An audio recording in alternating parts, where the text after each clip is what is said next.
Right, so today I wanted to share with you something that I get asked a lot. So hopefully this is going to answer some of your questions.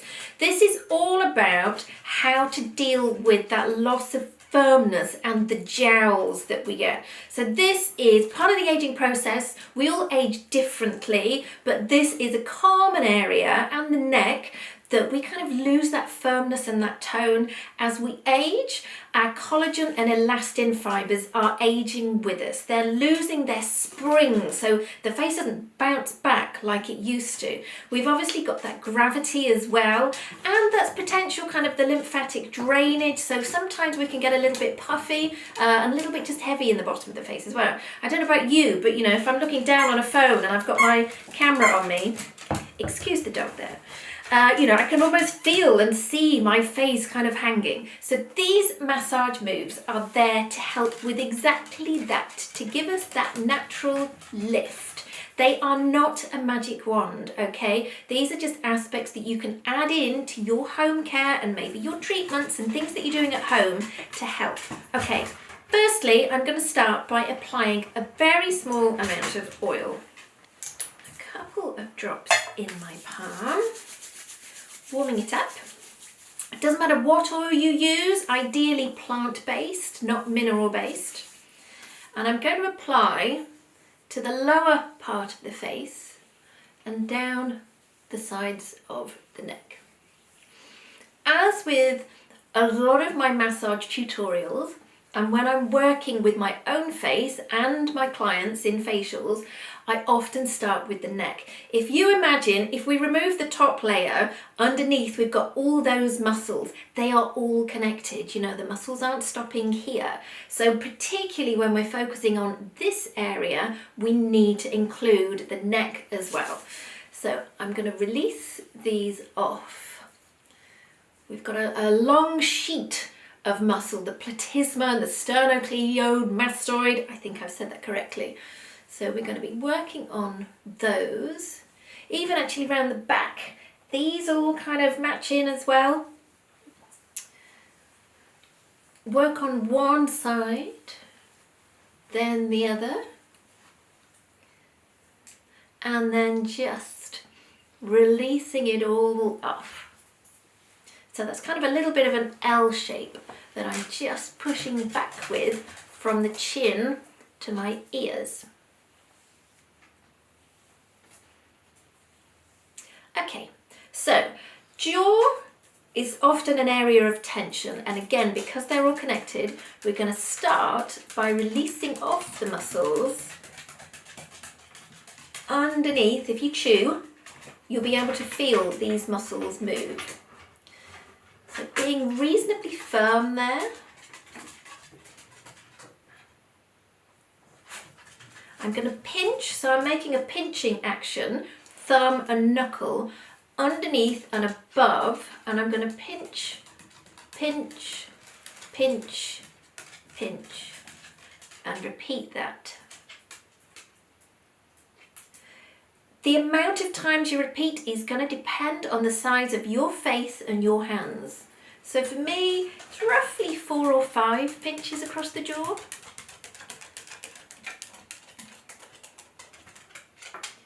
So we're going to push up. I'm using 2 fingers. Might be these 2, you might find it easier with different ones, but pushing up from here, and we're going to snarl slightly as we push up. So push up and hold. And continue that all the way out, and you're kind of hooking up underneath our cheekbones and holding that connective tissue. And we're going to repeat.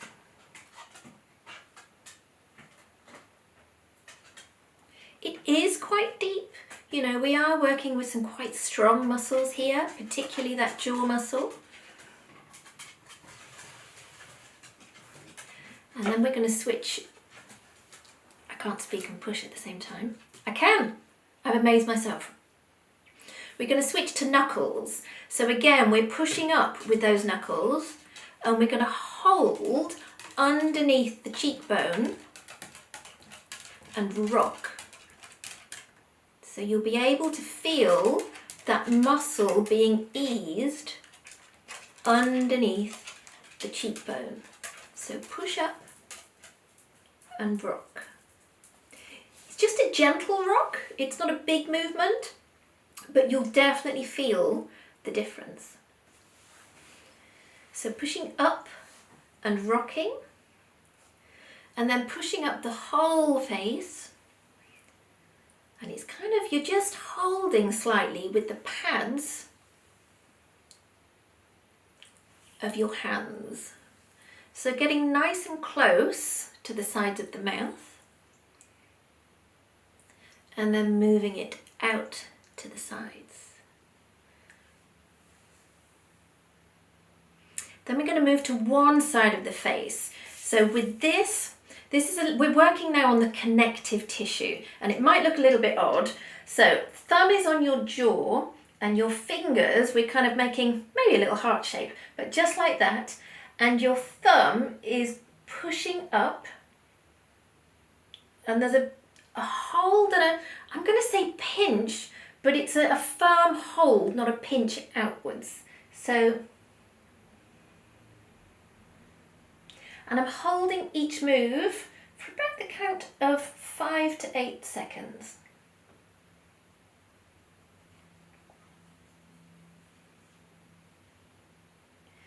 And then coming back in, you're kind of hooking, because we really want to be working on this area.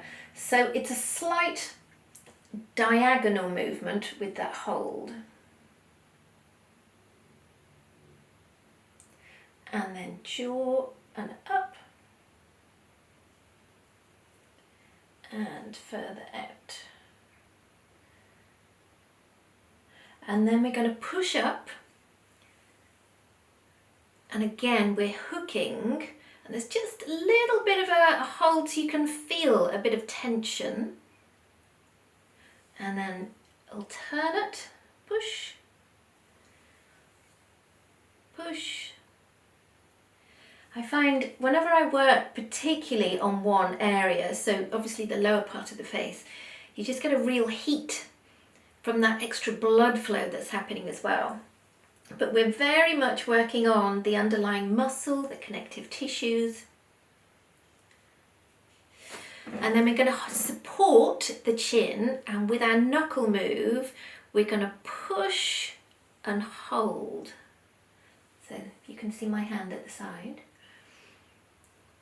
Push and hold.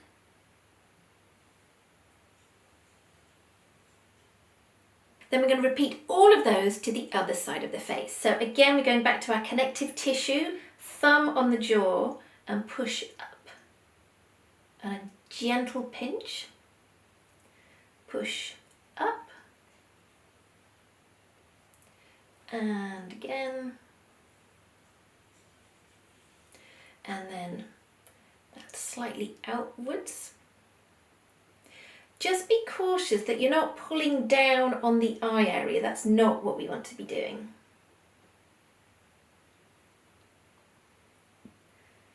Pushing up and hold.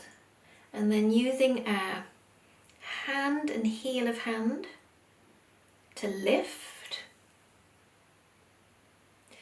I like using the alternate hands because I find there's a different area. I find this hand, the pressure is a lot more into that jaw. And this one, it just comes a little bit closer into the side of the nose. So that's why I'm not just kind of using one hand continuously. And then again, from holding the chin and knuckle, pushing out.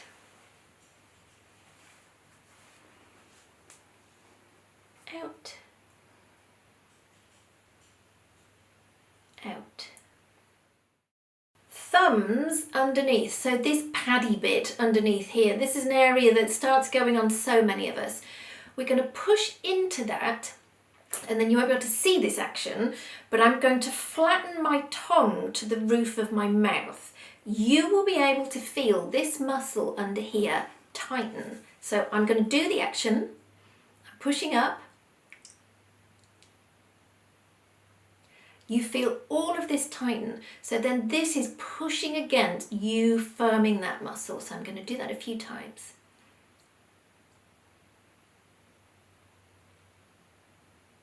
It's probably not very exciting because you can't see what's going on inside my mouth.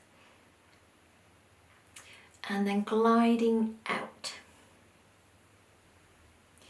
It's nice to do some lifting moves. Again, this really gets the blood flowing. You can do this not too fast, or you can do them a lot faster. You can go with fingers, body of fingers, or you can go fingertips for a slightly lighter move. And then it's really nice just to do a still hold to hold everything up. So you might just do one side of the face.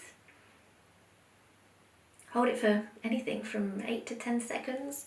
And then the other. And I'd always do that middle hold. Not quite so attractive. But it feels very good. And then just calm everything back down and definitely finish back down on our neck area. So that is a massage for that lower part of the face. Like I said, you can use any plant-based oil, whatever your skin prefers. If you've got a rosacea skin, it's not necessarily going to be for you. If you've got active acne and breakouts, they can very much be on that lower part of the face. Again, this massage routine, it's not for you. However, for those that are feeling that loss of firmness, me particularly, this is an area that I find, it bugs me. You could do this maybe once a week, dependent on your skin type. You might want to add it into your evening routine. Maybe, I find the evening is probably the best time to do this type of thing because it is quite deep. It does get that blood flow going. But then, you could maybe remove the oil with a warm cloth, put your night serums on, and then straight to bed. I hope you have found that helpful. Please do ask me any questions below.